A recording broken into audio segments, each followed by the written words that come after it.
ሰላም ጤና ይስጥልኝ ተከብራችሁ ተመልካች አድማጮች የቻናል ቤተሰብ ተከታታዮች የምሽቱን ሰበር መረጃዎች በትንታኔ ይዘን ቀርበናል። በተለይ ጽፈኛው ቡድን ባለዲሽቃ ተኳሹና ባለዲሽቃው እስከ ወዲያኛው እስከ ተከታዮቹ ተሰናብቷን በትንታኔ የማስደምጣችሁ አብይ መረጃችን ነው። እንዲሁም የፓራ ኮማንድ ሰልጣኞች ኤፍዲሪ መከላከያ ፖሊስ በደማቅ ሁኔታ አስመርቋን ይሄንም አስደምጣችኋለሁ።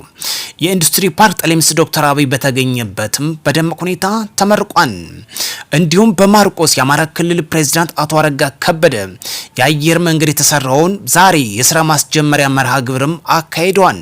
ይህን ጉዳዮችም እንመለከተዋለን። ሌላኛው መረጃችን ምክትል ጠቅላይ ሚኒስትር ተመስገን ጥሩነህም ወደ ኦሮሚያ ክልል የሚገኙ መሰረተ ልማቶችን መርሃ ግብር መልከታ ማድረጋቸው ተመላክቷል። ከፍተኛ ሀገር መሪዎች ወይም ደግሞ አመራሮች በስራ ላይ መሆናቸው ባጭሩ የሚያመላክት ነው። አብረን እንዳስሳለን። አብራችሁ ትዘልቁ ዘንድ በአክብሮት እየጠየቅን ወደ አብይ ጉዳያችን በቀጥታ የምናመራ ይሆናል። ጦርነት ለማንም አይጠቅምም። ራያችን ሰላምና ልማት ይሁን። በተለይ ባለ ጽንፈኛው ቡድን ባለ ዲሽቃው የሚታወቀው ሻለቃ ሰው አለ እውነቱ እስከ ግብረ አበሮቹ እስከ ወዲያኛው ተሰናብቷል። በተለይ በልዩ ቦታ ወግድ ወረዳ ተብሎ በሚታወቅ ቀጠና ህግ የማስከበር ዘመቻ በተወሰደው ኦፕሬሽን እስከ ግብረ አበሮቹ ሲሰናበት ዲሽቃውም ገቢ መደረጉ ተመላክቷል። ጦርነት የማያዛልቅ ጉዳይ ነው። ለዚህ ደግሞ መንግስት ህግ የማስከበር ዘመቻውን አጠናክሮ እየወሰደ በሰላም የሚመጡትን ደግሞ እየተቀን ለዚህ ደግሞ ኤፍዲሪ ፌዴራል ፖሊስ የፈጥኖ ደራሽ ኃይልን የሚያጠናክር የመጀመሪያ የሆነው የፓራ ኮማንድ ኃይል ማስመረቁ ዛሬ ግንቦት 7 2018 ዓመተ ምህረት ከሰዓት የወጣው መረጃ በግልጽ ያመላክታል።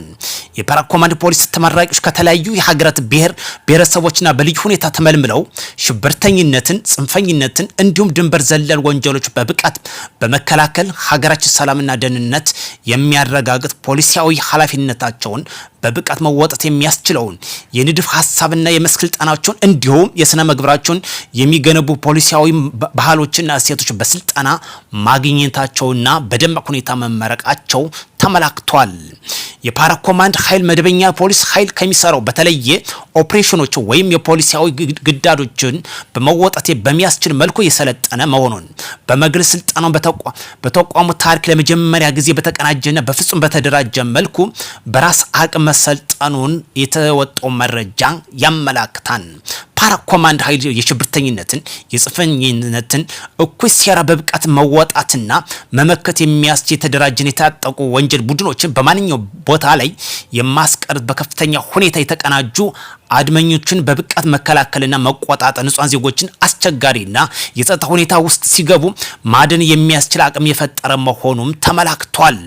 ሀገራችን አቅሟን እየገነባች የተለያዩ ስልጠናዎችን እየወሰደች በራስ አቅምም እየገነባች ትገኛለች። ለዚህ ደግሞ በዛሬው ዕለት የተመረቁ ፓራ ኮማንድ ሰልጣኞች ኤፍዲሪ ፖሊሶች እንግዲህ በደማቅ ሁኔታ አስመርቋን እጅግ ደስ የሚል ጉዳይ ነው። ዋነኛው ለሀገራችን የሚያስፈልገው ሰላምና ልማት ነው። እዚህ እንዲህ እንዳለም ሀገራችን ዛሬ ግዙፍ የሆነውን የኢንዱስትሪ ፓርክ አስመርቃለች። በአዲስ አበባ የሚገኝ ገላን ጉራ ኢንዱስትሪ ፓርክ 93.9 ሄክታር ላይ ያረፈውን የተለያዩ መሰረተ ልማቶችን ያቀፈ ከ20 ሺህ በላይ ሰራተኞችንም ያሳተፈ እንደሆነም ተመላክቷል።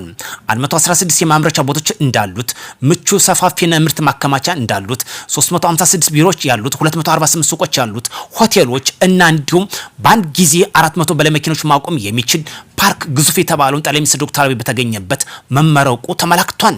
ከ10 ትራንስፎርሜሽንና ዘመናዊ እንዲሁም ሊፍቶች የተገጠሙለት መሆኑ 4 ኪሎ ሜትር የውስጥ አስፓልት ያለው መሆኑ 25 የሰውና የእቃ ማጓጓዣ ሊፍት መገጠሙም እጅግ ጊዜውን የጠበቀ ዘመኑን የጠበቀ ፓርክ መሆኑ ተመላክቷል።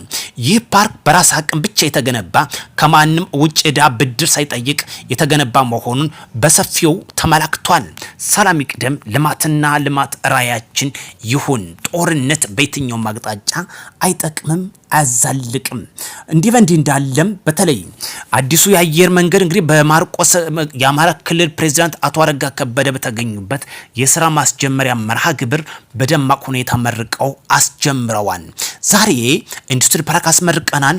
በማርቆስ የተጀመረው የአየር መንገድም ተመርቋል። ልማት ራያችን ይሁን፣ ሰላም ራያችን ይሁን። ጦርነት አይጠቅምም።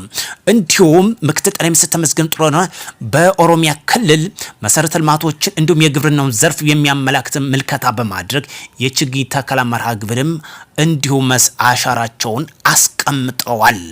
ጦርነት የማያዛልቅ ሰላምና ሰላም ራያችን እንዲሆን ይመላከታል። ለዚህ ደግሞ ሰላማችን እናስጠብቅ፣ ልማታችን እናፋጥን።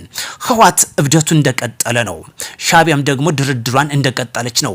በአየር ላይ ያለፍኛ የሆነው ሻቢያ ዛሬ እንደ ተስፋ እናት ጡት እንግዲህ ሲጠብቀው የነበረው ሻቢያ ዛሬ ገንጠል ብሎ ድርድር መጀመሩ ለህወሓት ዋነኛ እንግዲህ ድንጋጤ የፈጠረ መሆኑ ተመላክቷል። ጭሩ መንግስትን በኃይል መጣል አለመቻል መሆኑ በግልጽ ያመላክታል። ለዚህ ደግሞ በየዕለቱ የሚመረቁት የሀገር መከላከያ ሰራዊት፣ ፓራ ኮማንድ፣ ፌዴራል ፖሊሶች እንዲሁም ሚኒሻና አድማ በትን በተለያየ ጊዜ በተለያየ ሰዓትም እየተመረቁ ሰላምን እያጸኑ ይገኛል። ይህ ባጭሩ የሚያመላክተው መንግስትን በኃይል መጣል የማይቻል መሆኑን በምርጫ ካርድ ብቻ መሆኑ ተመላክቷል። ጦርነት አያዛልቅም። ሻቢያም ዛሬ ለንግግር ለድርድር በአሜሪካ አደራዳሪነት ጠረጴዛ መቀመጣቸው ለምስራቅ አፍሪካ የሰላም አየር የሚተነፍስበት መሆኑ በግልጽ እየወጣ ያለው መረጃ ያመላክታል። ህወሓት በራሱ ጊዜ ቅሌቱን እንደጀመረ ቅሌቱንም ራሱ ይለብሰዋል። መንግስት ህግ ማስከበር ዘመቻ መውሰድ ይችላል፣ በጀቱን መዝጋት ይችላል።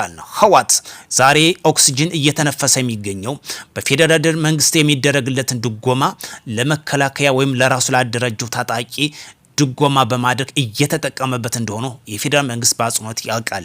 ይህን ጉዳዮች ለፌዴራል መንግስት እሰየው የሚያስብል ነው። ምክንያቱም ህወሓት በመፈንቅለ መንግስት አድርጊያለሁ ሲል የፌዴራል መንግስት በጀቱን መዝጋት ይችላል፣ እርምጃም ለመውሰድ ምቹ ጊዜ ይፈጥራል።